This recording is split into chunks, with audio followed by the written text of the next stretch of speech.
Now, nearly 200 wealthier nations have agreed to launch a fund to support vulnerable countries hit by global warming. It happened at the start of the United Nations climate talks in Dubai, which began today.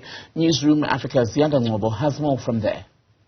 Well, it is the breaking news coming out of COP28. Pledges have been made by wealthier Western nations and Middle Eastern countries as well towards that loss and damage fund. A discussion took place at COP27 in Egypt where this fund was agreed to, but now this historic moment where on the first day of this convention on climate change an agreement has been reached. I can tell you that $100 million has been committed to by the UAE, Germany committing the same, the UK committing £40 million and £20 million for other arrangements. Japan also contributing $10 million and the US committing $17.5 million.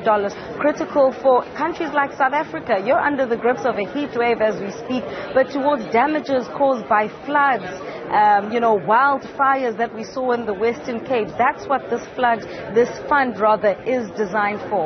The reason why it's also being dubbed as historic, not only is it because, it was signed by countries on the first day, I should say, but also because it's talking about the speed at which countries are moving towards actually operationalizing the plans that they speak about. So since COP27, there's been about 5 committee meetings to talk about this loss and damage fund. In fact, the African continent has been very vocal about this because we contribute the least towards carbon emissions, and yet we are the worst affected. Whether you're talking about, the floods in Rwanda, you talk about the drought in Zimbabwe, and our very own situation at home, our continent is adversely affected by climate change that isn't necessarily caused by us. So it's also a commitment to deal with issues of equity when it comes to the financing of issues around climate change, issues around new technologies that need to be adopted in terms of dealing with climate change, and also helping African countries fast-track their processes to reduce their carbon emissions. So it's not just a talk shop this time around, it would seem, but also